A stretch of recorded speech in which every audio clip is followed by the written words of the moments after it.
আসসালামু আলাইকুম রহমতুল্লাহি ওবরকাতুহু।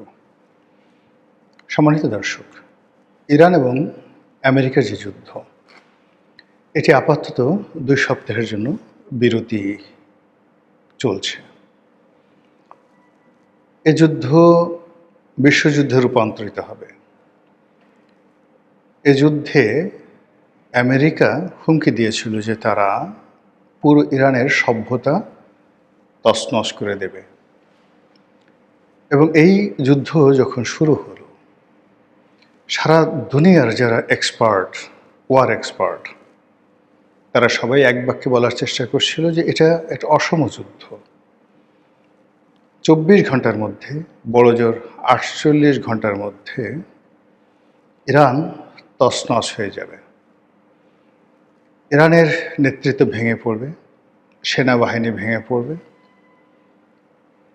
এবং আমেরিকার যে মদতপুষ্ট বিভিন্ন সংগঠন আছে এবং মার্কিন ডিপ স্টেটের যে সকল এজেন্ট রয়েছে এবং তাদের পুতুল সরকার, রেজা শাহ পাহলভীর যে সন্তান, সেই পুতুল সরকারের প্রধান হওয়ার জন্য রেজা শাহ পাহলভীর পুত্র, তিনি প্লেনে করে এসে আবার ইরানে সেই রাজতন্ত্র কায়েম করবেন। এগুলো নিয়ে যখন খুব বেশি কথাবার্তা হচ্ছিল, তখন সারা দুনিয়াতে যারা ইসলামপ্রেমী মানুষ, যারা চায় যে মুসলমানরা মাথা উঁচু করে দাঁড়িয়ে থাকুক, যারা মহান আল্লাহ রাব্বুল আলামিনকে ভালোবাসেন, তাদের অন্তর খান খান হয়ে যাচ্ছিল। এমনিতেই মুসলমান সম্প্রদায় মধ্যপ্রাচ্যের যে সকল আমেরিকার এজেন্ট রয়েছে, দালাল রয়েছে, যারা আমেরিকাকে ব্যবহার করে সে সকল দেশকে রীতিমতো পাপের স্বর্গরাজ্য বানিয়ে ফেলেছে। মুসলমানদের হক নষ্ট করে তারা নিজেদের বৃত্ত এবং বিলাস, সেই বৃত্ত এবং বিলাসের বৈভব তৈরি করে ফেলেছে সারা পৃথিবীব্যাপী।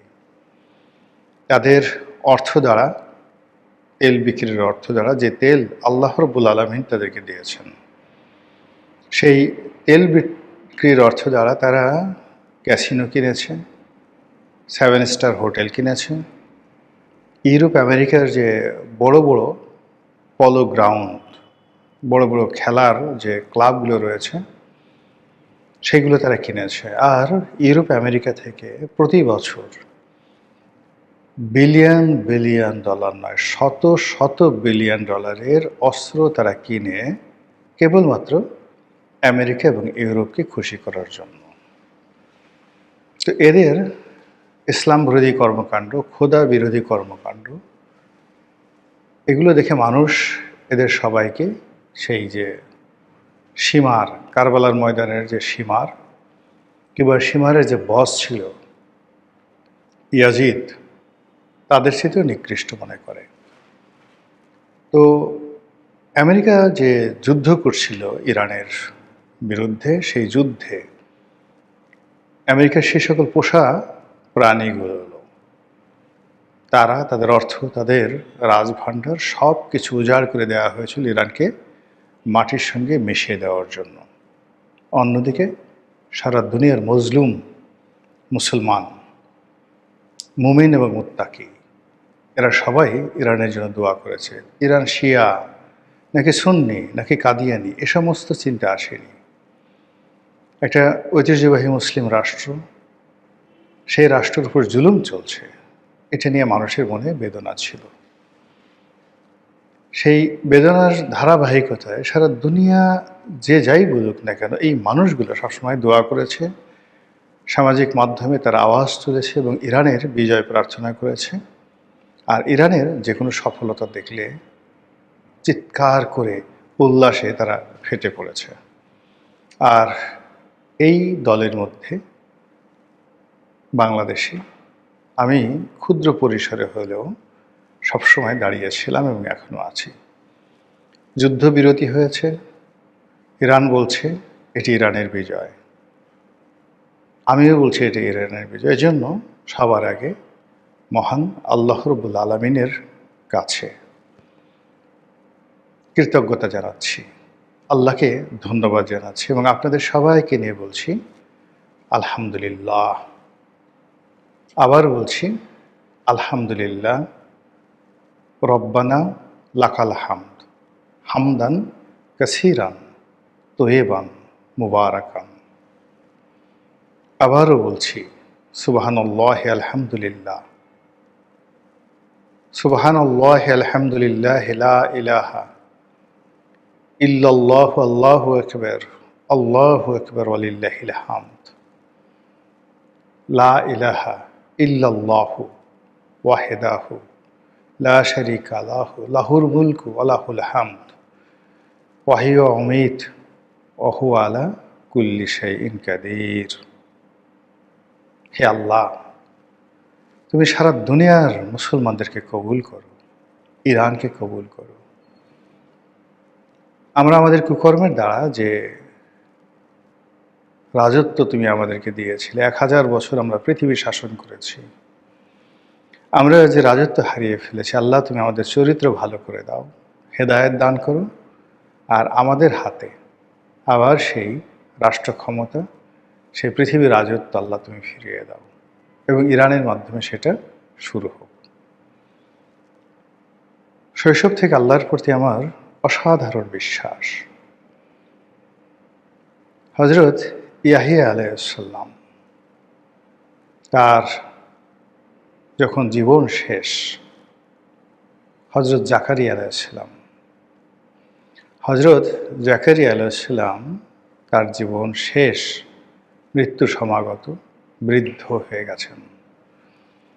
তখন তিনি আল্লাহর কাছে বললেন যে, হে আল্লাহ, আমি তো তোমাকে ডেকে কখনো বিফল মনোরথ হইনি, কখনো ব্যর্থ হইনি। তারপর তিনি একটি সন্তানের জন্য ওই বৃদ্ধ বয়সে আল্লাহর কাছে দোয়া করলেন।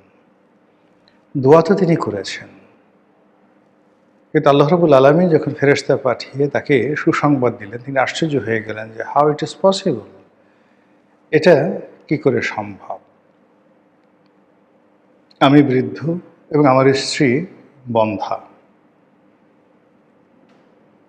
তখন আল্লাহর প্রেরিত ফেরেশতা জিবরাইল বললেন যে এটা সম্ভব, আল্লাহ চেয়েছেন এটা সম্ভব। শুধু তাই নয়, আল্লাহ তার যে সন্তান, হযরত জাকারিয়া আলাইহিস সালামের যে সন্তান, তার নামও রেখে দিলেন হযরত ইয়াহিয়া আলাইহিস সালাম। এটা ইতিহাস, এটা কোরআনের কথা, এটা পৃথিবীতে প্রতিষ্ঠিত যে আল্লাহর কুন ফায়াকুনের ক্ষমতা কত প্রবল। আবার এই যে আমরা সূরা ফিল পড়ি, আলাম তারা কাইফা ফাআলা রাব্বুকা বিআসহাবিল ফিল। হে নবী, আপনি কি দেখেননি সেই দিন যে হস্তি বাহিনী, সেই হস্তি বাহিনীর আমি কি করেছিলাম? অর্থাৎ এই যে বাদশাহ আব্রাহা কাবা শরীফ ধ্বংস করার জন্য সুদূর ইয়ামেনের হাদ্রা মউত থেকে বিশাল এক বাহিনী নিয়ে তিনি মক্কাতে এলেন, কাবা শরীফ ধ্বংস করে দিবেন, লম্বা কাহিনী। এবং তার সেই বাহিনীর মধ্যে একটা হাতিও ছিল, এই জন্য ওটিকে বলা হয় হস্তি বাহিনী। মক্কা তখন একটা স্ল্যাম, একটা বস্তি,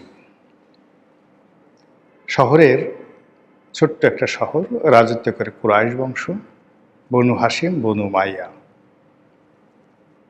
আর আরও 10-12টা গোত্র সেখানে আছে। বড় জোর 4 থেকে 5 হাজার নারী পুরুষ ওই শহরে তখন বসবাস করেন। সেখান থেকে আরেকটু এগিয়ে তায়েফে কয়েকটি গোত্র আছেন, এরকম একটা এলাকা। তো মক্কাতে যুদ্ধ করার যে সামর্থ্যবান লোক, সাকুল্যে ছিল সেই 500 থেকে 700। ঠিক সেই সময়টাতে হাজার হাজার বাহিনী আধুনিক অস্ত্র শস্ত্র নিয়ে, ঘোড়া নিয়ে, হাতে নিয়ে যখন একজন বাদশাহ এলেন, তখন সে তার সঙ্গে যুদ্ধ করার মতো শক্তি, সামর্থ্য, অস্ত্র কিচ্ছু মক্কাবাসীর হাতে ছিল না। তারা ভয়ে শহর ছেড়ে পালিয়ে গেলেন। তো এই অবস্থাতে আব্রাহা অহংকারী হয়ে সে যখন বিনা বাধায় বাইতুল্লাহ শরীফ খানায়ে কাবা ধ্বংস করতে গেলেন, তখন হাজার হাজার আবাবিল পাখি আকাশে আসলো। ছোট ছোট পাখি, চড়াই পাখির মতো পাখি, এবং তারা মটরশুঁটির দানার মতো ছোট ছোট পাথর, সেই পাথর নিয়ে উড়তে থাকলো। এবং আব্রাহার যে সৈন্য এবং হাতি, সেই সৈন্য এবং হাতির মাথার উপর সেই পাথর তারা বর্ষণ করল। ইট ওয়াজ জাস্ট লাইক বুলেট। ওই পাথর তাদের মাথা দিয়ে শরীরের ভিতরে ঢুকে গেল এবং স্পট ডেথ সঙ্গে সঙ্গে। আজকের যে আধুনিক প্রযুক্তি তখন ছিল না। আপনাকে যদি একটি AK-47 দিয়ে আপনার মাথায় গুলি করা হয়, কিংবা ধরুন সবচেয়ে পাওয়ারফুল অস্ত্র দ্বারা 9mm যে পিস্তল রয়েছে, সেই পিস্তল দ্বারা একেবারে মাথার সঙ্গে ঠেকিয়ে যদি গুলি করা হয়, আপনার যে অবস্থা হবে ঠিক সেই অবস্থা আব্রাহার বাহিনী হলো। এবং সেই ঘটনা ঘটিয়ে আল্লাহ তার নবীকে জানিয়ে দিলেন। নবী তখন মাতৃগর্ভে। এই ঘটনা যখন ঘটে, নবী তখন মাতৃগর্ভে। আয়াত নাজিল করে আল্লাহ বলে দিলেন যে, হে নবী, আপনি কি দেখেননি? আলাম তারা কাইফা ফাআলা রাব্বুকা বিআসহাবিল ফিল, আপনি কি দেখেননি সেই দিন সেই হস্তি বাহিনীকে আমি কি করেছিলাম? একইভাবে অসংখ্য ঘটনা মানবজাতির ইতিহাসে ঘটেছে, যখন সারা পৃথিবীর মানুষ বলছে এটা একটা অসম যুদ্ধ, এবং মানুষ যখন বলেছে এখানে সম্ভব নয়, আল্লাহ রাব্বুল আলামিন সেই অসম্ভবকে সম্ভব করে দিয়েছেন। পৃথিবীর সবচেয়ে তাচ্ছিল্য যাকে করা হয় আর যাকে প্রবল পরাক্রান্ত মনে করা হয়, সেই তাচ্ছিল্য যাকে করেন তাকে দ্বারা প্রবল পরাক্রান্ত যে বাহিনী, মানুষ, গোত্র, সম্প্রদায়কে আল্লাহ ধ্বংস করে তিনি যেটি প্রমাণ করতে চান সেটা হলো তিনিই হলেন ওয়াহিদুল কাহ্হার। আজকের এই দিনটিতে বা এই সময়টিতে ইরান যুদ্ধে নিঃসন্দেহে ইরানের বীর সেনানী, ইরানের জনগণ, ইরানের বন্ধু রাষ্ট্রগুলো তারা গুরুত্বপূর্ণ ভূমিকা পালন করেছে। কিন্তু এগুলোর সঙ্গে সঙ্গে মহান আল্লাহ রাব্বুল আলামিনের যে একটা ডিজায়ার বা একটা ইচ্ছা ছিল, তার যে একটা সিদ্ধান্ত ছিল, এবং তিনি কিছু একটা করতে চেয়েছিলেন এই জমানাতে, ঠিক সেই জিনিসটি ইরানের এই যুদ্ধে ঘটে গেছে। মার্কিন যুক্তরাষ্ট্র আর দাঁড়াতে পারবে না। এরপর থেকে শুধু কেবল তাদের পতন পতন পতন। এই মধ্যপ্রাচ্য থেকে যে পতন শুরু হলো, এটা আর থামবে না। মুসলমানরা যে বিজয় লাভ করলো, যদি তারা শুকরগুজারি হয়, যদি তারা অত্যাচারী না হয়, যদি তারা ধর্মের প্রতি অবিচল থাকে, মহান আল্লাহ রাব্বুল আলামিন তাদের উপর যে নিয়ামত তিনি বর্ষণ করেছেন, এই নিয়ামতের সংখ্যা, মাত্রা, পরিমাণ বৃদ্ধি করে দেবেন। আবার শুকরিয়া আদায় করছি, আলহামদুলিল্লাহ। আবার শুকরিয়া আদায় করছি, আলহামদুলিল্লাহ রব্বানা লাকাল হামদ হামদান কাসিরান তয়্যিবান মুবারাকান ফীহি। আসসালামু আলাইকুম।